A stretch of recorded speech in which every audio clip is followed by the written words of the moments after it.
Hello students, मैं doctor Shalini Kumari research methodology के पहले chapter major stages of research में आप लोग का स्वागत करती हूँ। मेजर स्टेजेज ऑफ रिसर्च जैसा कि नाम से ही स्पष्ट है, इसमें हम लोगों को ये पढ़ना है कि कोई भी रिसर्च जो मनोविज्ञान में किया जाता है वो किन किन स्टेजेज या किन किन चरणों से होकर गुजरता है। इसमें जो भी चरण हम पढ़ेंगे आगे के चैप्टर्स में कुछ जो इम्पोर्टेंट पॉइंट्स हैं उन पे विस्तार से भी हम लोग चर्चा करेंगे, जैसे हाइपोथेसिस है और बाकी इंटरव्यू है, ऑब्जर्वेशन है और बाकी भी अन्य चीज़ों पर जैसे हम लोग आगे चर्चा करेंगे विस्तार से। लेकिन इसमें हम सारे चरणों को देखेंगे कि किन किन चरणों से होकर रिसर्च को गुजरना होता है और उन चरण में हम क्या क्या काम करते हैं। तो सबसे जो पहला स्टेप है वो होता है कोई भी रिसर्च प्रॉब्लम को चुनना। तो अब ये बात है कि रिसर्च प्रॉब्लम है क्या या समस्या किसको कहते हैं। कोई भी टॉपिक सिलेक्शन जो होता है रिसर्च में सबसे इम्पॉर्टेंट होता है। किसी भी कैंडिडेट को ये चाहिए कि टॉपिक ऐसा चुने जिसमें उसका इंटरेस्ट हो, जिस पे उसका गहन अध्ययन उसने किया हो, उसमें उसका नॉलेज अच्छा हो और उस टॉपिक का रिलेवेंस हो प्रेजेंट समय में। ऐसा नहीं कि हम कोई ऐसा टॉपिक चुन लिए जो बहुत मेरा उस पर अच्छा नॉलेज भी है, उसमें अच्छा बाकी टूल्स भी मिल सकते हैं, लेकिन उसका रिलेवेंस नहीं है समय के साथ, उसकी जो है वो उसका महत्वपूर्ण अभी के समय के लिए नहीं है, तो वो टॉपिक बहुत अच्छा नहीं माना जाएगा। तो समस्या के लिए ये ज़रूरी है कि हम वैसा ही टॉपिक चुने जो कि बहुत ही महत्वपूर्ण हो समाज के लिए, वो कुछ योगदान कर सके। अब दूसरी बात आती है कि समस्या का सोर्स क्या होता है। तो फिर से उन्हीं बातों में अगर इसके क्वेश्चन में इसका आंसर सीमित है या निहित है कि समस्या का स्रोत आपका नॉलेज हो सकता है, आपका स्पेशलाइजेशन हो सकता है, या फिर वर्तमान समय में समाज में जो भी समस्याएं होती है उससे भी समस्या निकल के सामने आती है। हमारे कुछ एक्सपर्ट होते हैं, वो भी समस्या का चुनाव हमारे लिए कर सकते हैं। तो ये हमारी समस्याओं का स्रोत होता है। अगला जो पॉइंट है वो है review of literature. Review of literature का क्या महत्व है, किसको कहते हैं। जब हम समस्या का चयन कर लेते हैं तब हमको उससे संबंधित अध्ययन करने की ज़रूरत होती है, क्योंकि समस्या तो हम लोगों ने चुन लिया। समस्या दो या दो से अधिक चरों के बीच एक क्वेश्चन मार्क, दो या दो से अधिक चरों के बीच क्या संबंध होता है उससे एक क्वेश्चन मार्क है, ऐसा कथन है जो कि क्वेश्चन मार्क के रूप में होता है, उसका आंसर नहीं पता होता, उसे समस्या कहते हैं।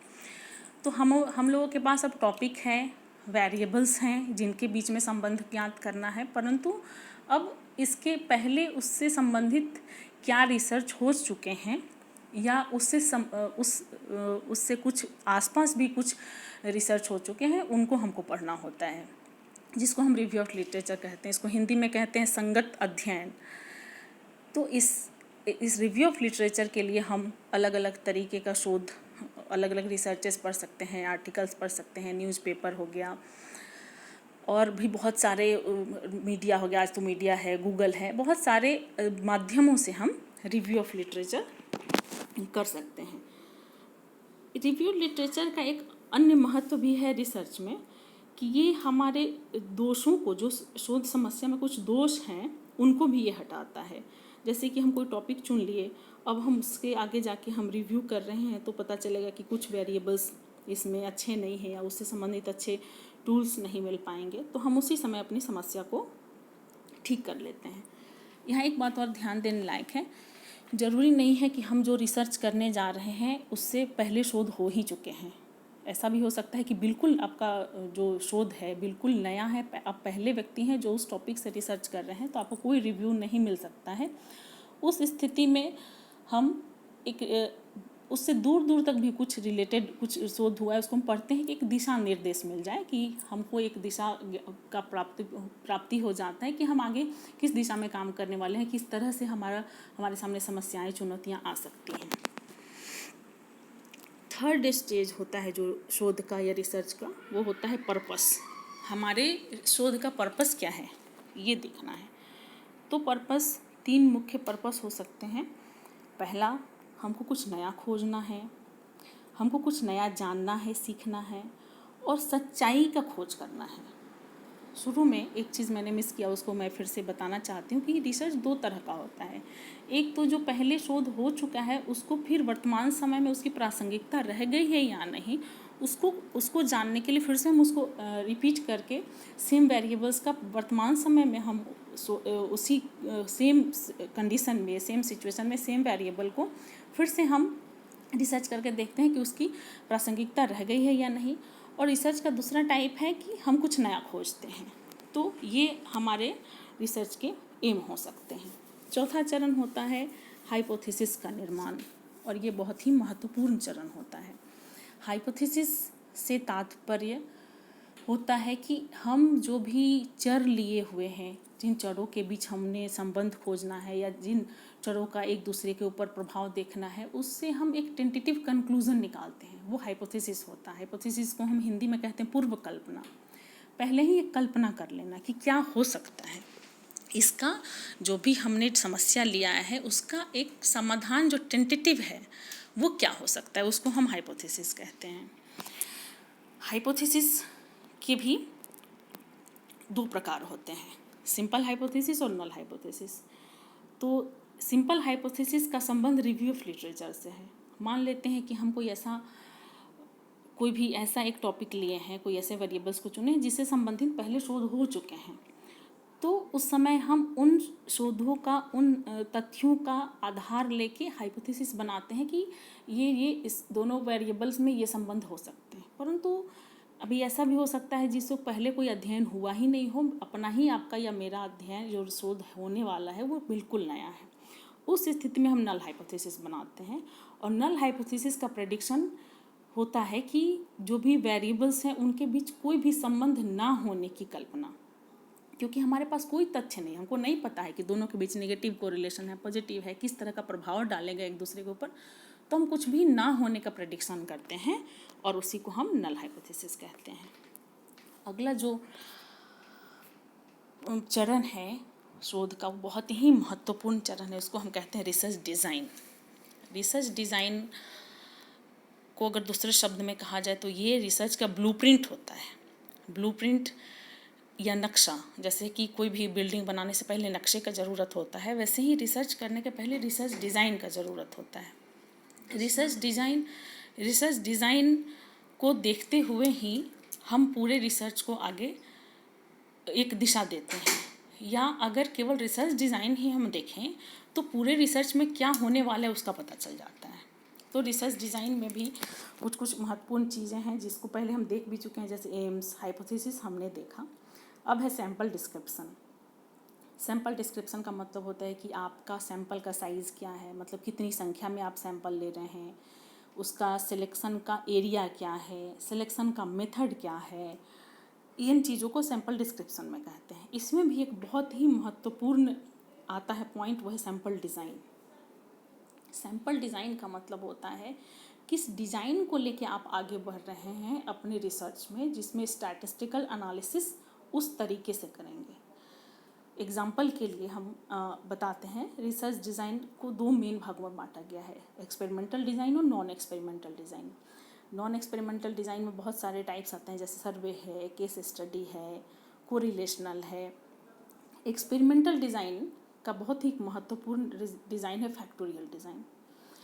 तो फैक्टोरियल डिज़ाइन उसको कहते हैं जहाँ की आश्रित चर, स्वतंत्र चरों की संख्या 2 या 2 से अधिक हो सकती है। तो उसमें स्वतंत्र चरों का प्रभाव तो हम आश्रित चर पर देख ही रहे हैं, साथ ही साथ स्वतंत्र चर आपस में किस तरह का संबंध, आपस में किस तरह का उनका प्रभाव पड़ रहा है, आपस का जो उनका संबंध है उसका प्रभाव भी आश्रित चर पर क्या पड़ रहा है, उसका भी हम अध्ययन करते हैं। मतलब कि 2 हम लोगों ने मान लेते हैं स्वतंत्र चर लिया हुआ है या 3 लिया हुआ है, 2 या 2 से अधिक, तो सबका अलग अलग प्रभाव भी देखेंगे आश्रित चर पर, और आपस का उनका संबंध का प्रभाव भी कैसा पड़ रहा है वो भी देखेंगे। इसको फैक्टोरियल डिज़ाइन कहते हैं। ये अब सबसे कॉम्प्लिकेटेड डिज़ाइन माना जाता है और ये बहुत ही अच्छा डिज़ाइन भी माना जाता है। नॉन एक्सपेरिमेंटल में केस स्टडी है, जैसे कि किसी एक खास इकाई, एक व्यक्ति, घटना, स्थान, उसका ही बहुत ही गहराई से अध्ययन केस स्टडी कहलाता है। सर्वे हो गया जिसमें कि हम बहुत मास लेवल पे सैंपल्स का किसी एक खास चीज़ के बारे में उसकी राय जानना चाहते हैं तो हम उसको सर्वे डिज़ाइन कहते हैं। इसी तरह से बहुत सारे डिज़ाइंस हैं, तो हमको ये तय करना होता है कि हमारा डिज़ाइन क्या होगा, और डिज़ाइन के साथ ही ये तय हो जाता है कि आपका स्टैटिस्टिकल एनालिसिस किस तरह का होगा, कौन कौन सा स्टैटिस्टिक्स आपने यूज़ करने हैं। तो डिज़ाइन आपको सबसे इम्पॉर्टेंट फैक्टर होता है रिसर्च में। लॉन्गिट्यूडनल डिज़ाइन होता है कि जिसको हम बहुत दिनों तक करते हैं किसी एक ख़ास चीज़ का, जैसे किसी चीज़, अभी हम बहुत ही ज्वलंत उदाहरण कोरोना देते हैं, कोरोना महामारी जो है, तो इसका एक लॉन्गिट्यूडनल डिज़ाइन हम बना कर रिसर्च कर सकते हैं वैज्ञानिक कि 5 सालों के लिए, 2 सालों के लिए, 4 सालों के लिए, लंबे अवधि के लिए हम इसका डिफरेंट प्रभाव का जो अध्ययन करेंगे तो लॉन्गिट्यूडनल कहलाता है। क्रॉस सेक्शनल कहलाता है कि दो या दो से अधिक ग्रुप का आपस का विभिन्न गुणों का आपस में जो संबंध पड़ता है उसका अध्ययन है वो क्रॉस सेक्शनल है। डिज़ाइन अनगिनत है, हमको तय करना होता है कि मेरा रिसर्च किस तरीके का है और उसका डिज़ाइन क्या होने वाला है। आगे जो है वो टूल्स भी उतना ही इम्पोर्टेंट है। आपने अपना एम बना लिया, हाइपोथेसिस बना लिया, सैम्पल डिज़ाइन बना लिया, लेकिन टूल अगर आपने सही सिलेक्शन नहीं किया तो रिसर्च प्रॉब्लम में पड़ सकता है। टूल का मतलब होता है कि आपका जो वेरिएबल्स है उसको मेज़र करने के किन तरीक़ों का यूज़ आप कर रहे हैं। जैसे मनोविज्ञान में बहुत सारे स्केल्स होते हैं, या मेथड, इंटरव्यू मेथड है, क्वेश्चनर है, बहुत सारे स्केल हैं, या प्रोजेक्टिव टेक्निक्स है, पर्सनालिटी के बहुत सारे टेक्निक्स हैं। आप किन को चुन रहे हैं, जिनको चुन रहे हैं उनकी विश्वसनीयता, वैधता कितनी है, बहुत सारे चीज़ों पर आपका टूल निर्भर करता है। टूल्स का आइटम कम होना चाहिए या सही होना चाहिए, उसकी विश्वसनीयता, वैधता अच्छी होनी चाहिए, वो आपके सैंपल के लिए सूटेबल होना चाहिए। बहुत सारी चीज़ों को देख के हमको टूल का सिलेक्शन करना होता है। उसका जिस जनसंख्या के लिए, जिस सैंपल के लिए आप टूल चुन रहे हैं उसकी भाषा सही होनी चाहिए ताकि वो समझ सकें। इन सब चीज़ों को ध्यान देना पड़ता है।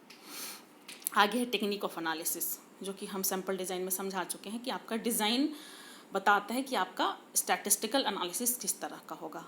बहुत सारे स्टैटिस्टिक हैं जो कि हमारे एनालिसिस में काम आते हैं, मीन, मीडियन, मोड से लेके correlation, T, chi square, ANOVA और अनगिनत और बहुत ही हाई लेवल के स्टैटिस्टिक्स हैं जिनका यूज़ हम स्टैटिस्टिकल एनालिसिस के लिए करते हैं। वो डिपेंड करता है कि आपका रिसर्च किस तरह का है और आपको किस तरह का एनालिसिस के तरीक़ों को यूज़ करना होगा। नेक्स्ट जो बहुत इंपॉर्टेंट पॉइंट है, बहुत ज़्यादा इंपॉर्टेंट पॉइंट है, बहुत सारे रिसर्चर्स इसको स्किप कर देते हैं, जो कि नहीं करना चाहिए, वो है पायलट स्टडी।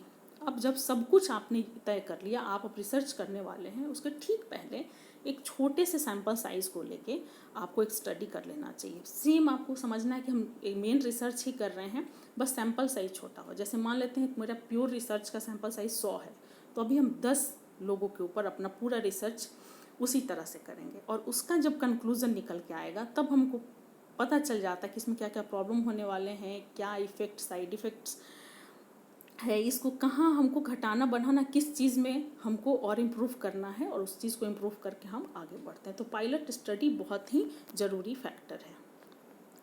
नेक्स्ट जो चरण है वो है कि रिवीजन और रिसर्च प्रपोजल। वही है कि पायलट स्टडी के बाद जो हमारे सामने कंक्लूज़न निकल के आता है उसके आधार पे हम अपने रिसर्च प्रपोजल में हम कुछ मॉडिफाई कर सकते हैं। उस समय हमारे सामने वो अवस्था होती है, या वो कहिए कि जगह भी है कि हम उसमें कुछ मैनिपुलेशन कर सकते हैं। नेक्स्ट है कलेक्शन ऑफ डेटा। अब सब कुछ जब हो गया है, पायलट स्टडी भी हो गया है, तो हम प्योर जो मेरा असल डेटा कलेक्शन है उसको करने के लिए शुरू करते हैं, और अपने टूल्स को यूज़ करके हम अपने एरिया में जाते हैं जिस एरिया से हमने लिया है सैंपल, और जो टेक्निक्स का यूज़ करना है उस टेक्निक्स को यूज़ करके हम डेटा लेते हैं। डेटा लेने के बाद हम कोडिंग और एनालिसिस करते हैं।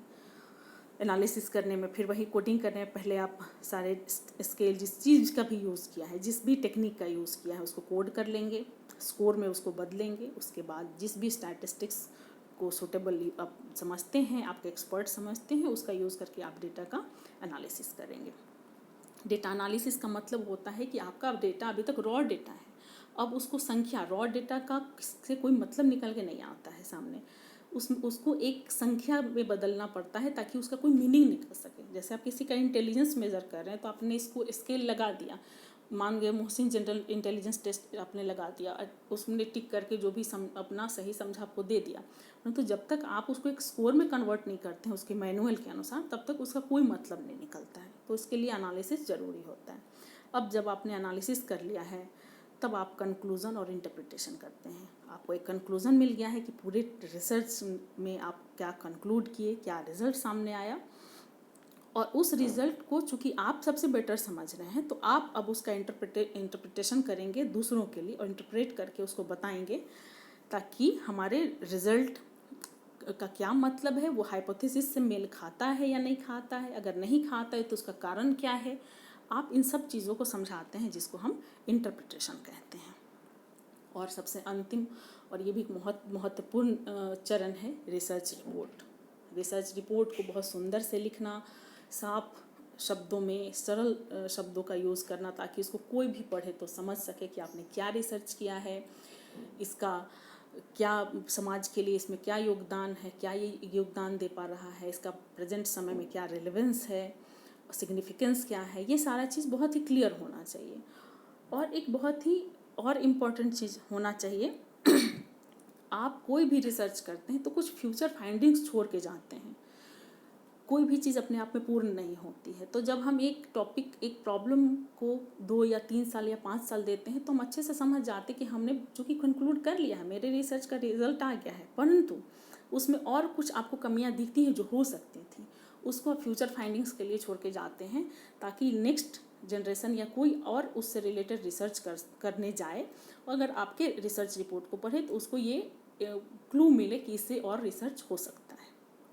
तो ये मेजर स्टेजेज ऑफ रिसर्च है। किसी भी मनोवैज्ञानिक शोध को, रिसर्च को इन चरणों से होकर गुजरना पड़ता है, और इन्हीं से गुजरते हुए वो एक कंक्लूज़न तक पहुंचता है, जो कि हर एक रिसर्चर को इतने चरण से गुजरना पड़ता है। तो आज के लिए इतना ही। अगर कोई कन्फ्यूज़न हो तो आप पूछ सकते हैं। Thank you.